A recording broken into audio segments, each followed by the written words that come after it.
Man, I wish a beautiful girl would just fall from the sky right into my life. Saying such an unrealistic and silly thing, I close my young adult novel book. With 18 years of reading young adult novels under my belt, I can confidently say this. Stuff like what happens in young adult novels just doesn't happen in the real world. My name is Mike. I'm just an average office worker. Lately, my main concern is the boss at work, who I just can't get along with.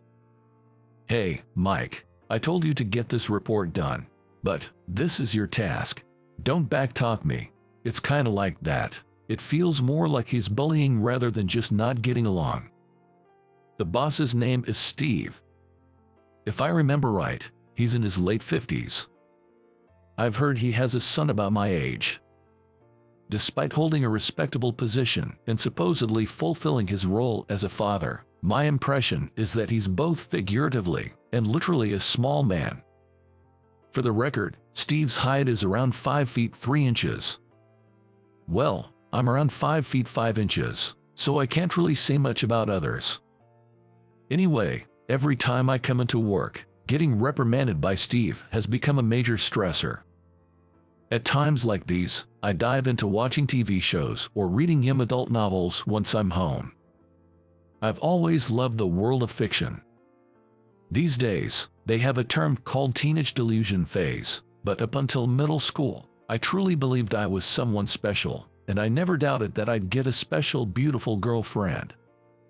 But now, I'm turning 30 this year. The reality is clear. I'm not special or anything, just an average. The only regret I might have is not having a girlfriend yet. Most 30-year-olds are either married or at least have a significant other. But on closer thought, maybe I don't even fit that average mold. Maybe being average is actually pretty amazing. This is just too much. Lost in such thoughts, I attempted to escape reality by opening a game app on my cell phone. But just then, a notification pinged. It's rare for me to get messages, and when I checked the sender, it read Nina, making me jump up. The message said, "Hey, it's been a while. I'm sorry for the sudden request, but Mike, could you pretend to be my boyfriend?" I was taken aback by the unexpected content. Nina lived in the mansion right opposite my childhood home, and I've known her since we were in kindergarten. By the way, Nina's father is a real estate tycoon, super rich. So basically, I was being asked to play the role of a boyfriend by the daughter of a CEO, my childhood friend. Confused, I decided to hear her out. She pleaded for help, and begrudgingly, I agreed. A week later, I headed to the train station Nina had specified. Even though I've known her since we were kids, I felt a bit nervous. After all, it's been roughly 11 years since I last saw Nina when she moved to New York for college. We had a reunion recently, but she couldn't make it due to her busy work schedule. Nina's 30 now. She must have changed a bit in appearance, I thought. As I was waiting, I heard Mike, and saw a woman energetically waving at me. "Sorry, did I keep you waiting?" "No, not at all." There she was, transformed from a young girl to a full-grown woman. Nina looked even more beautiful than before, and my nervousness peaked. "You seem nervous, Mike. Is it because I've gotten more attractive?" I'm not nervous. Don't get the wrong idea. The nervousness made me behave strangely. But it's true. Nina have grown up. However, things like her calling my name from afar and running towards me, or her sparkling smile, remained unchanged from when we were kids. I was anxious about how she might have changed, but I genuinely felt happy to see that my childhood friend was still the same in many ways. "Shall we head to my parents' house?" "Yeah." Now, this is where the real challenge begins. I have to play the role of Nina's boyfriend, after all. To briefly explain the situation. As I mentioned earlier, Nina's father is in the real estate business. Recently, he seems to have confided in a close business associate, the CEO of another company, saying, "My daughter just can't seem to get a boyfriend." Then, the CEO offered, Why not look among our employees? And apparently took the initiative. As it turns out, the department head's son was actively seeking a partner for marriage. After exchanging pictures, the young man seemed quite taken with Nina and desperately pleaded for a formal introduction with marriage in mind. That's the story. It's so infuriating when I think about it now. They made this decision without my knowledge, you know, typical of Dad, always meddling like that. Nina is puffing out her cheeks, and I couldn't help but give her a smile. It's true, Nina's father has always been overly concerned about his daughter. Anyways, we need to deter this match at all costs. I'm counting on you today. I'll do my best. You see, my role as Nina's boyfriend is to dissuade this prospective groom. Nina was upset that her dad had gone ahead and set up a matchmaking date on his own. However, her dad insisted that if she didn't have a boyfriend, he wanted her to meet the guy at least once, chalking it up to typical parental meddling. Feeling the pressure, Nina spontaneously lied, saying she already had a boyfriend. But when her dad questioned who this boyfriend was, she impulsively blurted out my name. Though her dad was quite suspicious, he relayed to the other guy's family that she was taken and suggested calling off the arranged meeting. But to their surprise, that guy kept insisting on at least one meeting, making it hard for her dad to decline his persistent requests. Concerned that she might be pursued by this suitor in the future, Nina decided the best way to get him to back off was to show him her boyfriend in person. Hence, she came up with this scheme to rope me in. As you've probably figured out by now, I'm about to get dragged into a complete mess. At first, I thought to decline, but then she called and pleaded, "Please, just this once." Over the phone, I felt my cheeks warm up, and I reluctantly agreed. To be honest, even if it's just pretending, the idea of being Nina's boyfriend wasn't all bad. Because I had been secretly in love with her for the longest time. But I never had the courage to confess. I was scared of ruining our childhood friendship. And every time I saw the grand mansion she lived in right across from my family home, I couldn't help but feel the stark difference between our worlds. So, I gave up on my feelings for Nina. "Hey, why did you choose me to pretend to be your boyfriend?" I asked, holding on to a faint hope. Nina gazed at the scenery and pondered. I couldn't read her expression. Just felt like it. She said, flashing me a bright smile. "I guess. There's no deeper reason to it," I thought, shrugging. There's no way Nina would have special feelings for someone like me. After that, we entered Nina's lavish mansion. Her dad was inside. "I never would have guessed you two were dating," he commented, his expression a bit stiff. "By the way, he doesn't know that I'm just pretending to be her boyfriend. I need to ensure he doesn't find out. Would it be okay if I greet her? Of course, I think my wife would be pleased as well." With Nina's father's permission, I went in front of the photograph of her mother and greeted her. Nina's mom passed away due to illness right after Nina graduated from high school. I had always known she had health issues, but I was truly shocked when she passed away. She was someone who took care of me since I was young. Whenever I visited their home, I remembered the warm smile of Nina's mom and how she would always welcome me with lots of treats. She was truly a wonderful person. Although I was close to Nina's mother, I hardly spoke to her father. He was often busy with work, and I had a somewhat intimidating impression of him. I've heard that after losing his wife, Nina's dad became extremely protective of his daughter. I wonder what will happen if he finds out I'm just pretending to be her boyfriend. While these thoughts raced through my mind, the doorbell rang. Finally, the date she was supposed to meet had arrived. A wave of tension washed over me. Oddly enough, this date knew that Nina would be bringing her boyfriend today. He still wants to persuade Nina even in my presence. I thought, what an arrogant and persistent guy. He must really not know when to give up. I wondered what he looked like. Just then, the man for the matchmaking date and his father entered the room. To my shock, upon seeing the father, my eyes nearly popped out of their sockets. Steve. To my surprise, there stood Steve, my boss at the company with whom I often clashed. Mike, why the hell are you here? Steve looked just as taken aback. Could it be that Nina's father is close friends with the CEO of my company? Come to think of it, I had heard that the date was a manager's son. And Steve is a manager. I was completely dumbfounded by this unexpected encounter.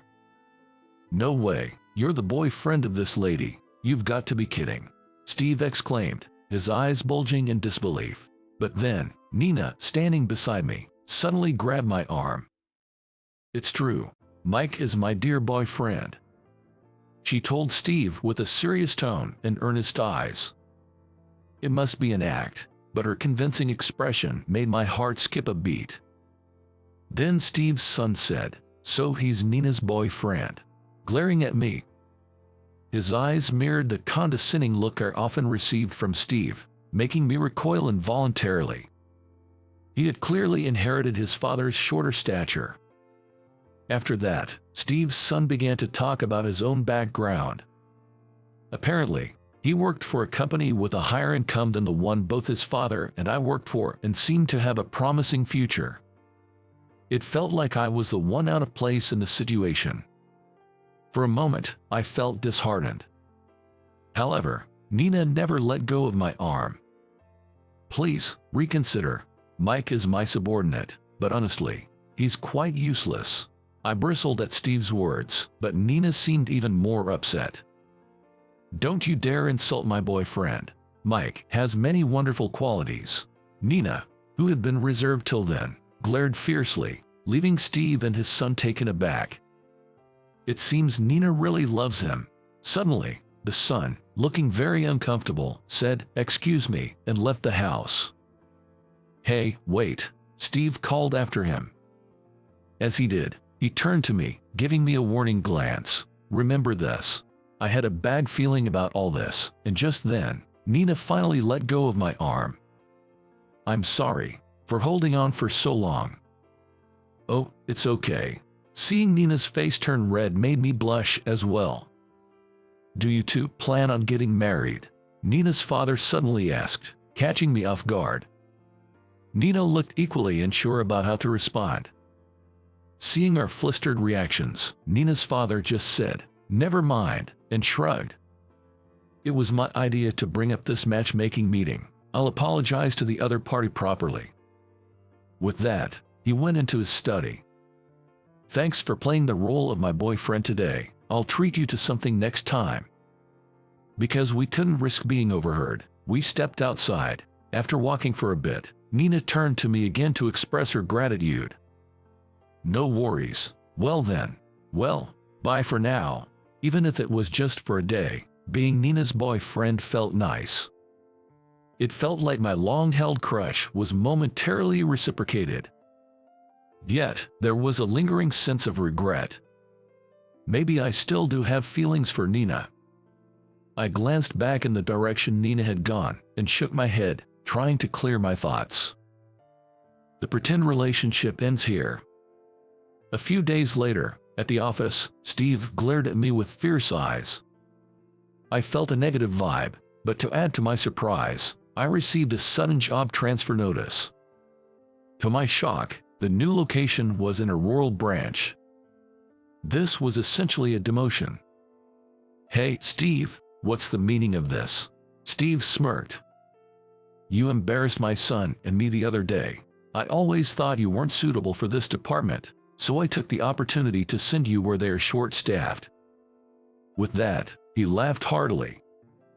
Apparently, several employees had recently quit at that branch, and they were in dire need of staff. Steve had strongly recommended me for the position. So, I was pretty much forced into this demotion. Darn it, why did this happen to me? No matter how unfair it felt, the decision was irreversible. Some days later, I was using my weekend break to prepare for the move. Even with the relocation allowance, moving expenses really hurt. As I lamented the situation, I ran out of packing tape. Stepping outside to buy more, I noticed a sleek black car parked in front of my old apartment. Wait, that car looks familiar.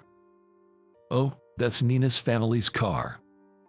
Just when I thought that, Nina stepped out of the backseat of the car, waving with a cheerful "Hey there, Nina, what are you doing here?" "Well, I heard some unsettling rumors. So, you're being transferred to the countryside, right, Mike? How did you?" Turns out, she had received a call from the guy she was supposed to meet for a matchmaking date, who told her with a laugh, "Your boyfriend's getting transferred, serves him right." Hearing that, she rushed over to see me. "I see, that guy's a piece of work. Sorry to get you involved in all of this." "Why are you apologizing, Mike? It's my fault. I lied about having a boyfriend and dragged you into this." Nina bowed her head apologetically. "You don't have to be so sorry. Believe it or not, I actually enjoyed playing your boyfriend." Hearing that, Nina's eyes widened, and she gave a big grin. Then, she dropped a bombshell. "You know, Mike, I've always had feelings for you." I blurted out, "What?" in sheer disbelief. Nina blushed at my reaction. "Do you remember our middle school reunion the other day?" "Yeah, but you weren't there, right?" I was really disappointed when I didn't see Nina, but turns out she arrived later in the evening. At that time, because everyone was making me drink, I didn't even notice Nina's presence, and it seems Nina missed her chance to approach me. At that time, seeing you so drunk was really something, and I felt a bit sorry for you, but I never imagined that even in that state, I'd find my heart still fluttering for you. I guess I really do still have feelings for you, Mike," Nina said with a shy laugh. After that, perhaps due to her feelings of wanting to see me again, she told me that when she was approached for an arranged date, she impulsively lied, saying I was her boyfriend. That's why, when I previously asked her why did you mention my name, she felt embarrassed, fearing I'd realize her feelings for me. She quickly looked away and answered, "Just because." Apparently, her face turned beet red at that moment. "You know, I think you and my dad have very similar personalities." "What? Me and your dad?" I was taken aback by her unexpected comment. "Well, like how he's always fussing over others. Remember when I had a cold, you brought me ice cream and took care of me?" Hearing Nina's story, I did recall such an incident. But I had clumsily spilled that ice cream on the floor, causing trouble for Nina's mom. Yet, Nina cheerfully pointed out that my clumsy side is just like her dad's. The reason Nina came today was to propose that I work at her father's place, given the inconvenience she had caused. Being in sales, I had some familiarity with real estate, which aligned with the job. The salary sounded quite appealing, promising a brighter future than my current position. "But are you sure? Me working there? It's fine, actually. I told my dad about our fake relationship." "Wait, seriously?" However, from what Nina shared, her father wasn't really mad about being deceived. Instead, he seemed to feel guilty for neglecting Nina's feelings and prematurely arranging a date for her. He also felt bad about causing me trouble, and offering me a job was his idea, she said. "I'm truly grateful for this offer. If you think I'm a fit, I'd love to work with you." When I said that, Nina gave me a delighted smile. After that, I began working at Nina's father's place. At the same time, I started seeing Nina more often, and before we knew it, we were dating. One day, Nina's father asked me, "Are you two officially together now?" "Well, we are seeing each other, yes." "I see. There's no end to the men wanting to date my daughter. Oh boy, what a hassle." Then, Nina's father turned to me and said, "If someone comes around again, I might ask you to play her boyfriend again." He said it with a joking tone and grinned. It felt like the first time I saw a smile on Nina's father. Seeing that smile made me believe he had accepted my relationship with Nina.